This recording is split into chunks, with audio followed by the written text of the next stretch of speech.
우리 믿는 사람들에게 공통점이 있는데요. 그것은 하나님께 영광을 돌리며 살고 싶어 하는 것입니다. 하나님의 자녀로서 하나님의 뜻을 행해서 하나님을 기쁘시게 드리기를 원하는 것이죠. 그런데 그것은 쉽지가 않습니다. 우리는 이 세상에 몸담고 살아가고 있기 때문입니다. 우리가 가지고 있는 성경의 가치관으로 세상의 가치관을 이겨야 하기 때문에 그것이 만만치가 않은 것입니다. 거듭나서 하늘의 소망을 두고 믿음으로 살아가고 있지만 거대한 현실의 벽에 부딪히게 되면 우리 자신을 합리화하기도 하고 또 세상과 쉽게 타협하기도 하는 것입니다. 믿음으로 살려고 노력하면 노력할수록 세상이 우리를 가만두지 않는 거예요. 그래서 세상에 굴복해서 현실에 끌려갈 때가 참 많습니다. 자, 그렇다면 이런 난관을 어떻게 극복할 수 있을까요? 어떻게 하면 하나님께 영광을 돌리며 하나님을 위해서 살아갈 수 있을까요? 오늘 본문을 보면서 하나하나 살펴보도록 하겠습니다. 먼저 4장 1절인데요. 그리스도께서 이미 육체의 고난을 받으셨으니 너희도 같은 마음으로 갑옷을 삼으라. 예수님께서 육체의 고난을 당하신 것처럼 우리도 예수 그리스도의 마음으로 갑옷을 입으라 라고 말하고 있습니다. 그리스도의 마음으로 무장하고 살라는 뜻입니다. 이것이 우리가 주님을 위해서 살 수 있는 길, 방법, 지혜가 되는 것입니다. 자, 그렇다면 어떻게 해야 우리의 마음을 예수 그리스도의 마음으로 무장할 수 있을까요? 예수님께서 이렇게 말씀하세요. 누구든지 나를 따라오려거든 자기를 부인하고 자기 십자가를 지고 나를 따를 것이니라.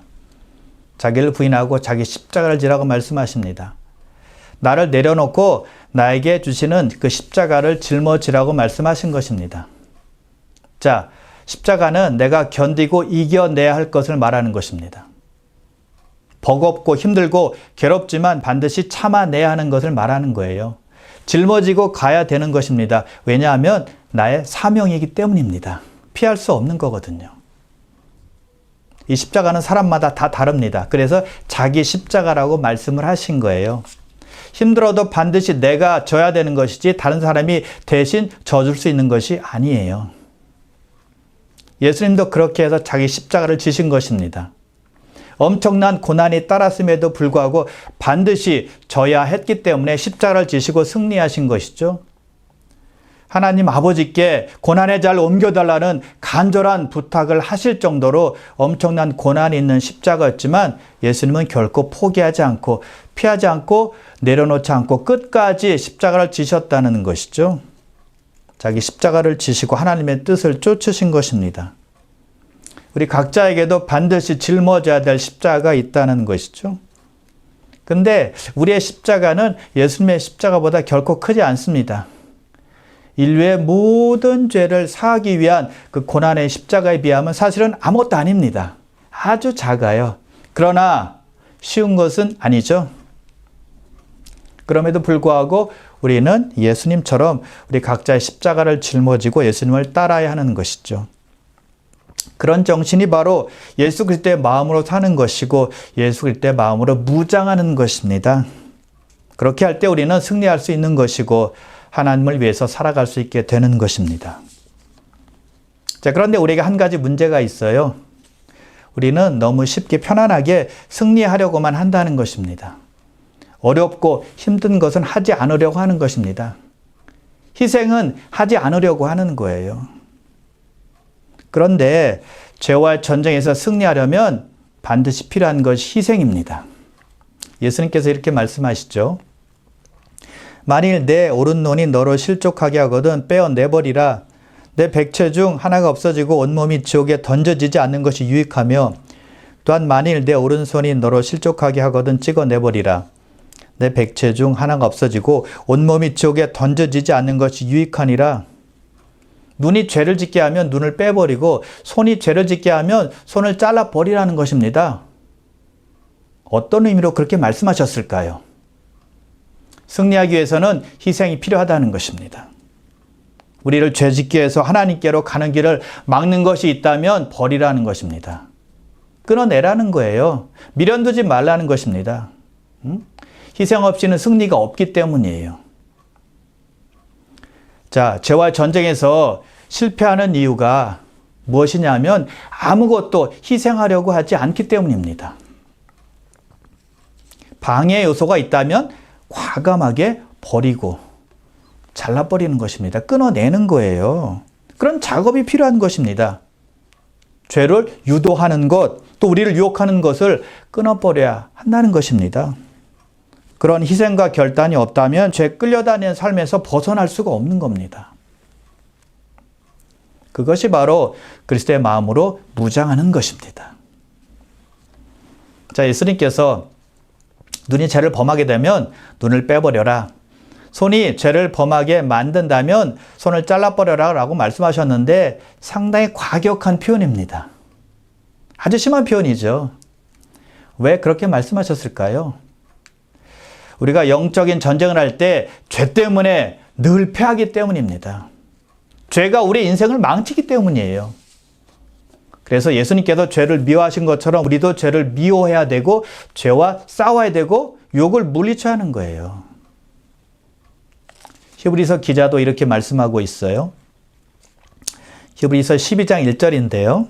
모든 무거운 것과 얽매이기 쉬운 죄를 벗어버리고 인내로써 우리 앞에 당한 경주를 하며 우리는 믿음의 경주를 해야 되고 그 믿음의 경주에서 반드시 승리해야 되는데 믿음의 경주를 방해하는 것, 막는 것이 있는데 그것이 죄라는 겁니다. 죄. 우리를 올가매는 게 죄예요. 우리를 가두어 두는 것입니다. 하나님께 나가지 못하게 하고 하나님과 교제하는 것을 막고 하나님과의 관계를 차단하는 거예요. 그래서 얽매이기 쉬운 죄를 벗어버리라고 말하는 것입니다. 회개해서 벗어버려야 자유롭게 신앙의 경주를 할 수 있는 거거든요. 자, 그렇게 예수 그리스도의 마음으로 무장한 사람에게 필요한 것은 무엇일까요? 2절인데요. 그 후로는 다시 사람의 정욕을 따르지 말고 하나님의 뜻을 따라 육체 남은 때를 살게 하려 함이라. 다시는 세상의 정욕대로 사는 것이 아니라 하나님의 뜻대로 사는 것이라는 겁니다. 그것이 바로 우리가 예수의 마음으로 무장해야 되는 이유라는 거예요. 내 뜻은 접고 내 욕심은 버리고 하나님의 뜻을 실천하며 사는 거예요. 로마서 12장 2절입니다. 너희는 이 세대를 본받지 말고 오직 마음을 새롭게 함으로 변화를 받아 하나님의 선하시고 기뻐하시고 온전하신 뜻이 무엇인지 분별하도록 하라. 우리 마음을 새롭게 해서 하나님의 선하시고 기뻐하시고 온전하신 뜻이 무엇인지 분별하는 것입니다. 여러분, 우리 크리스찬들의 삶이 무엇인가 하면 매일매일 예수 그리스도 안에서 새로운 마음을 가지고 새롭게 시작하는 것입니다. 아침마다 하나님 안에서 하나님을 위해서 다시 사는 거예요. 어제 실패를 너무 깊이 생각할 필요 없습니다. 내가 오늘 어떤 잘못을 했습니다. 실수했습니다. 죄를 졌어요. 그러면 하나님께 정직하게 회개하고 다시 시작하는 것입니다.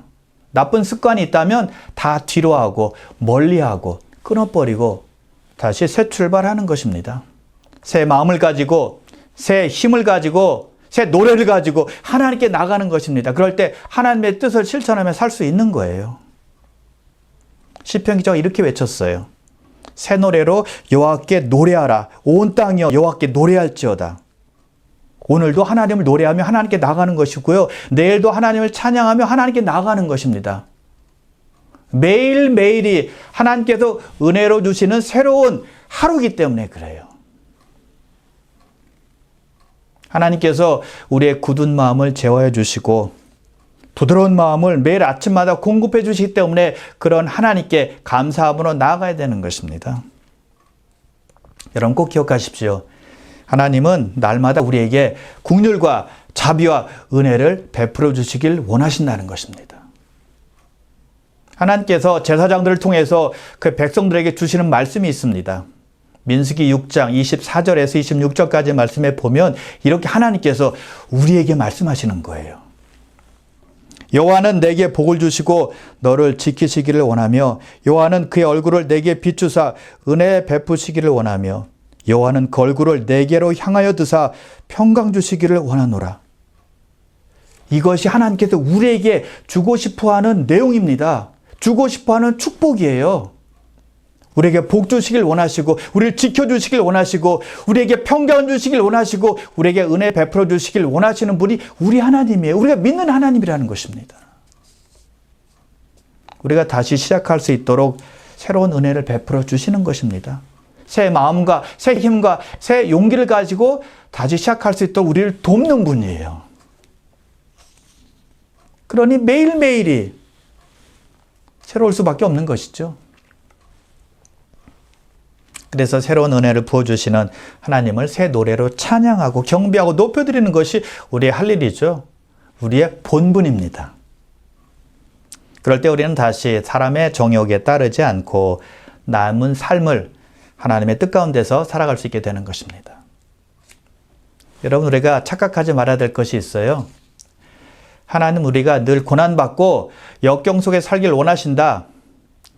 그것이 주님 앞에서 경건하게 거룩하게 사는 것이다 라고 착각해서는 안 되는 거예요. 하나님은 우리가 즐겁게 밝게 기쁘게 살기를 원하십니다. 예레미야 애가 3장 33절인데요. 주께서 인생으로 고생하게 하시며 근심하게 하심은 본심이 아니시로다. 우리가 고생하고 힘들어하고 또 근심에 젖어서 사는 것이 하나님께서 원하시는 것이 아니라는 거예요. 우리의 죄로 인해서 또는 우리의 나쁜 습관으로 인해서 우리가 고생하고 근심하는 것뿐이지 하나님께서 그렇게 일부러 하시는 것이 아니라는 것입니다.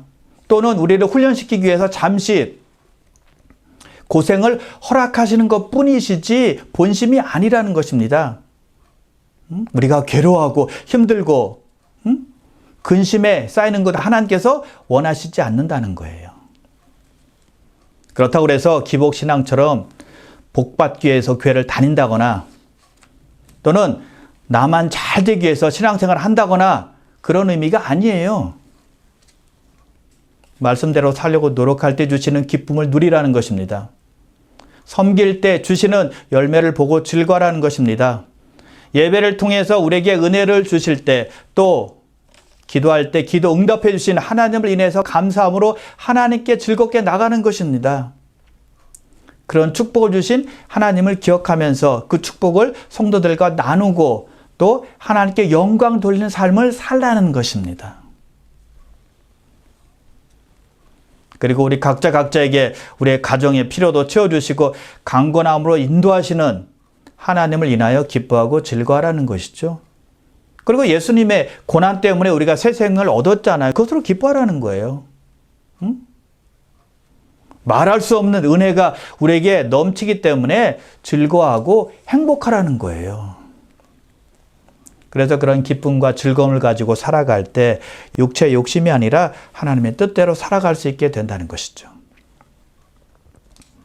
그리고 예수 그리스도의 마음으로 무장한 사람은 죄를 멀리하게 됩니다. 3절인데요.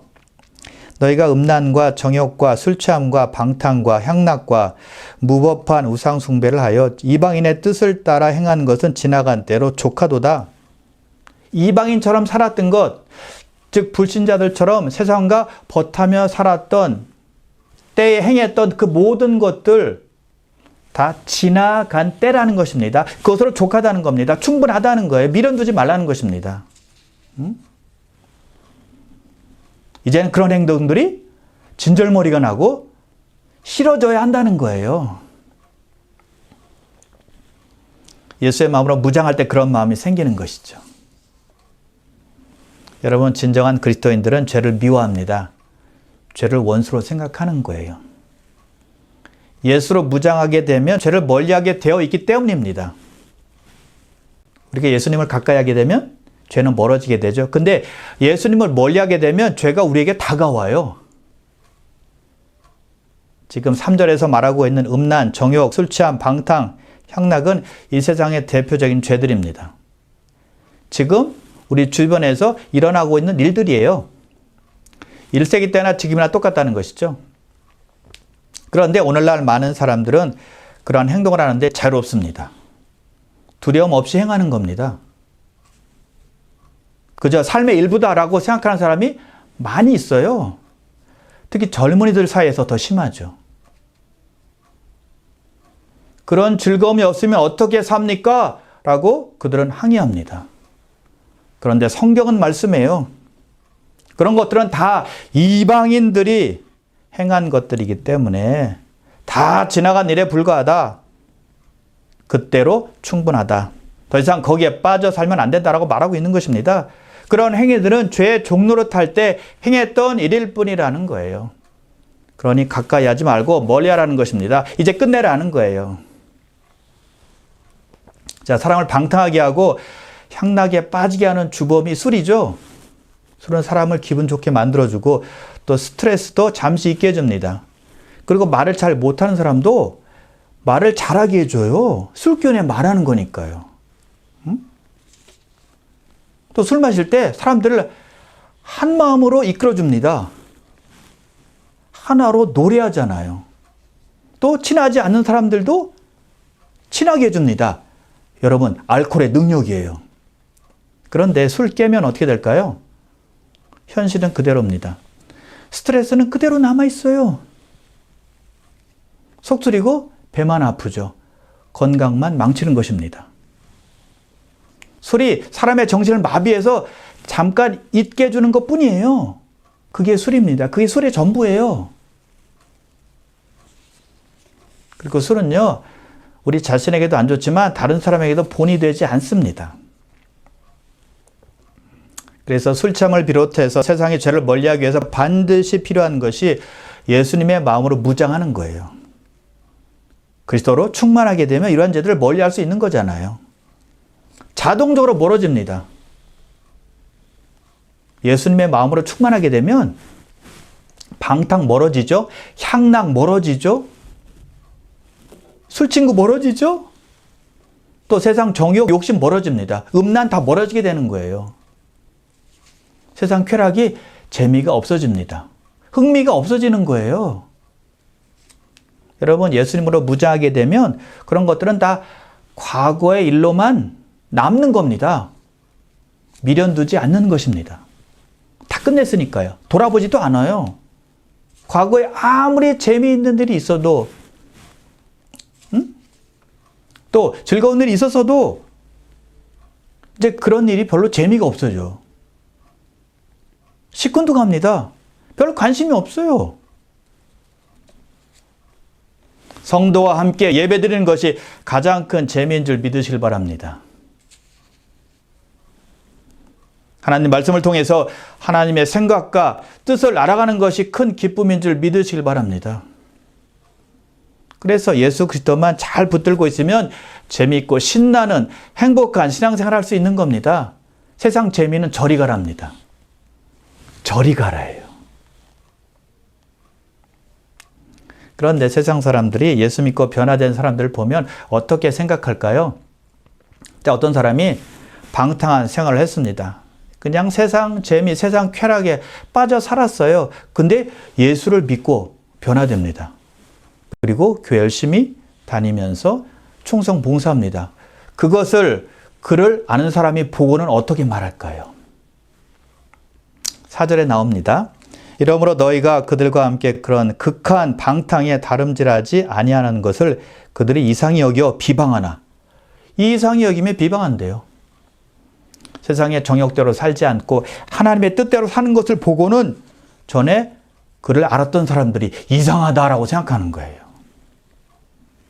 전에는 술을 함께 했는데 이제는 술을 함께 하지 않는 것입니다. 전에는 뒤에서 남을 흉보고 또 헐뜯고 비난을 많이 했는데 이제는 그렇게 하지 않는 것입니다. 전엔 자기가 가진 것, 자기가 타고 다니는 것 그렇게 자랑하는 낙으로 살았는데 이제는 그렇게 하지 않는 것입니다. 전에는 그렇게 유행을 좋아해서 유행을 쫓아다니며 살았는데 더 이상 그런 재미로 살지 않는 것입니다. 그래서 사람들이 그 사람을 보고는 이상하다라고 생각하는 것입니다. 더 나아가서 비난하는 것입니다. 응? 정신 나갔다, 미쳤다 라고까지 말하는 거예요. 우리가 예수 믿고 삶이 바뀌고 주님 안에서 경건하게 살려고 하면 사람들이 우리를 경이롭게 여길까요? 박수 쳐줄까요? 칭찬할까요? 축복해 줄까요? 아니에요. 손가락질하고 조롱하기가 일수라는 것입니다.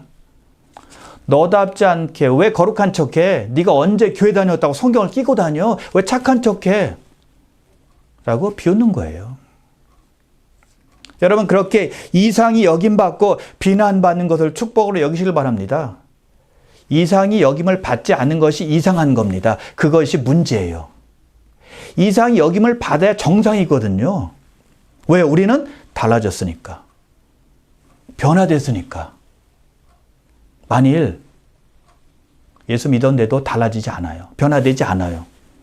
그러면 나와 함께 있었던 세상 사람들이 나를 보면서 이상히 여기지 않습니다. 비난하지 않아요. 자들과 나와 똑같으니까.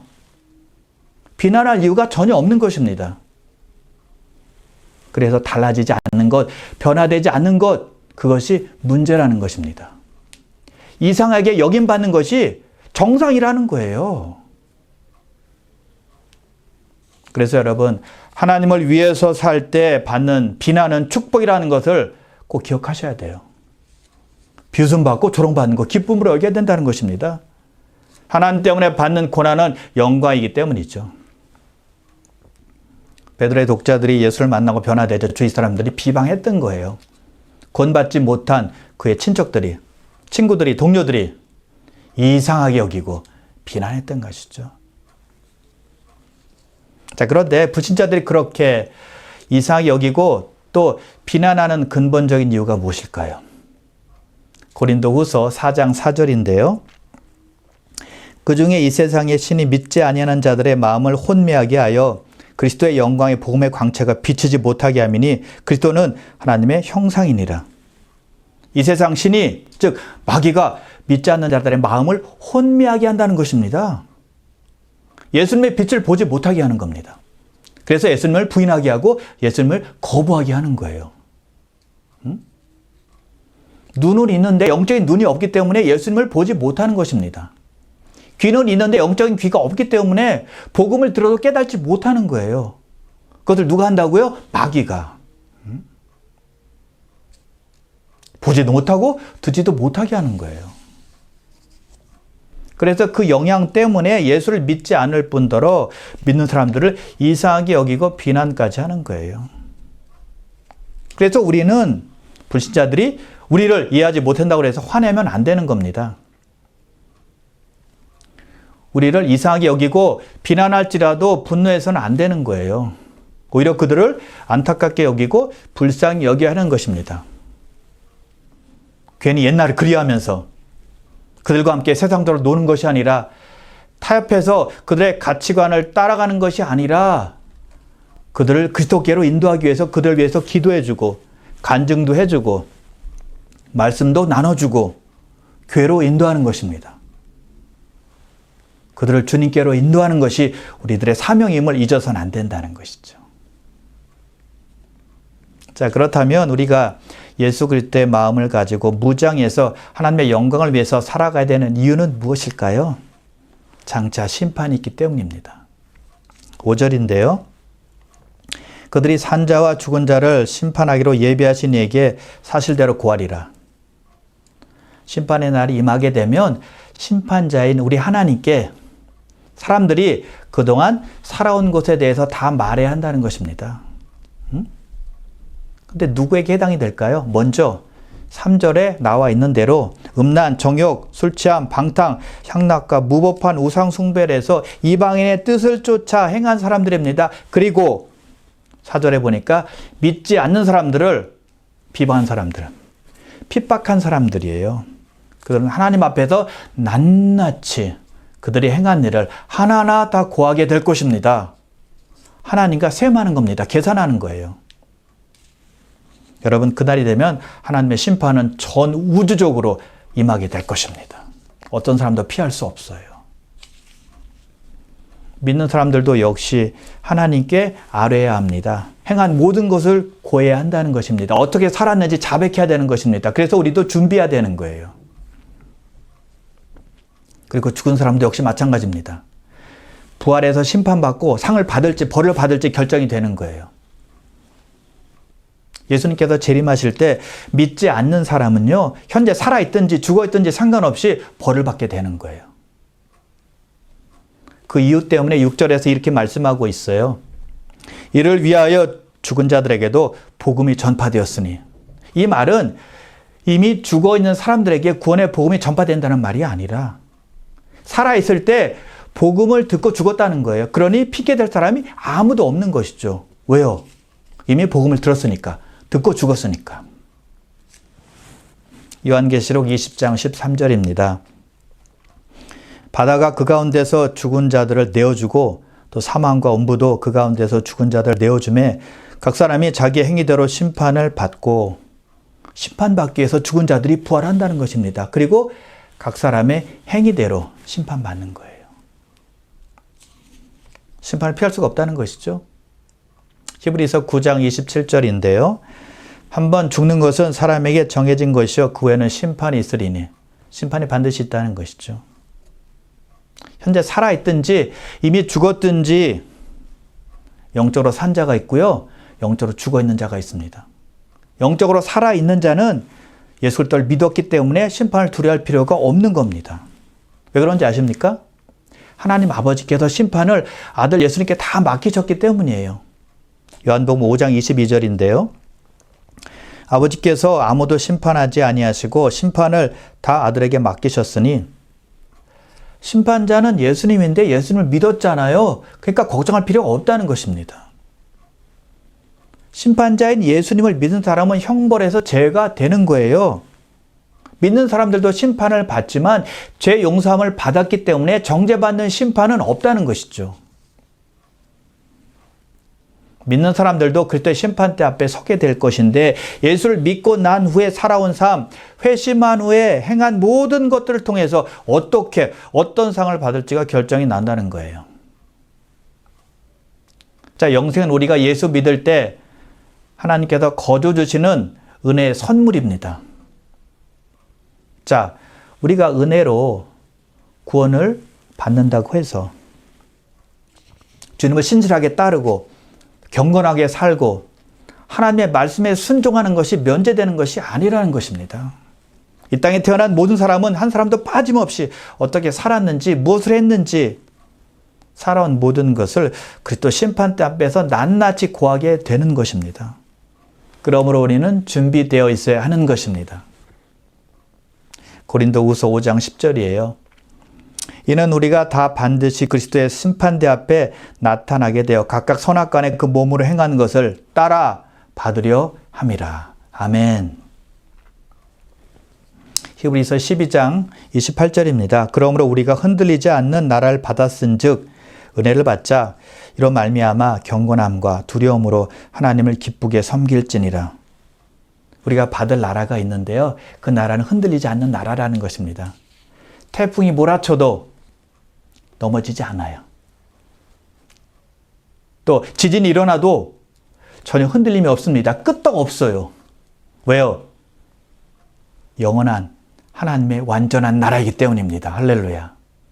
그러므로 우리를 흑암의 권세에서 건져내사 사랑의 아들로 옮겨주신 하나님의 은혜에 늘 감사하시면서 예수 그리스도의 마음으로 무장하셔서 경외함과 또 경건함과 거룩한 두려움으로 말미암아 기쁘게 하나님을 섬기시는 여러분 다 되시기를 주님의 이름으로 축원합니다.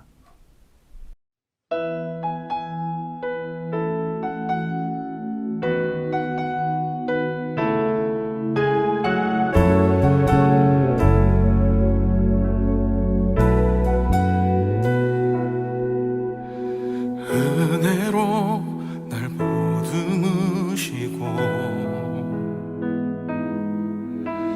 사랑으로 품어주셔도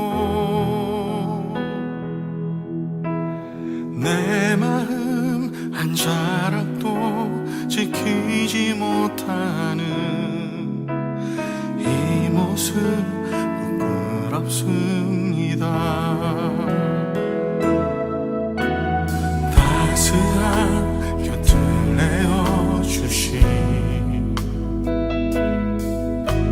주님 앞에 나갑니다. 표현 못할 긍휼로 나를 붙드시는 주 이름만 바라봅니다.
주가 동행하니 주를 지하며 오늘을 건네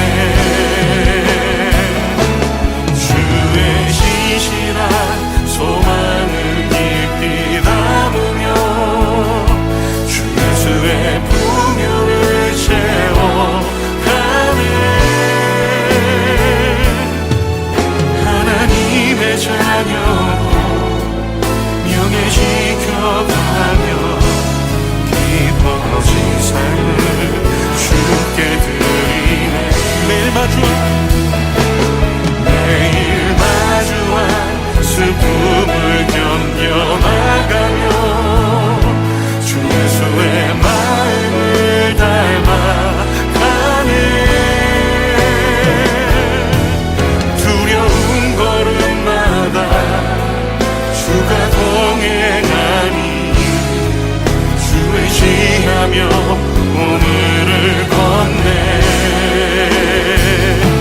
주의 신실한 소망을 깊이 담으며 주 예수의 풍요를 채워가네 하나님의 자녀로 명예 지켜가며 깊어진 삶을 주께 드리네 매일 마주한 슬픔을 견뎌나가며 주 예수의 마음을 닮아가네 두려운 걸음마다 주가 동행하니 주를 지하며 오늘을 건네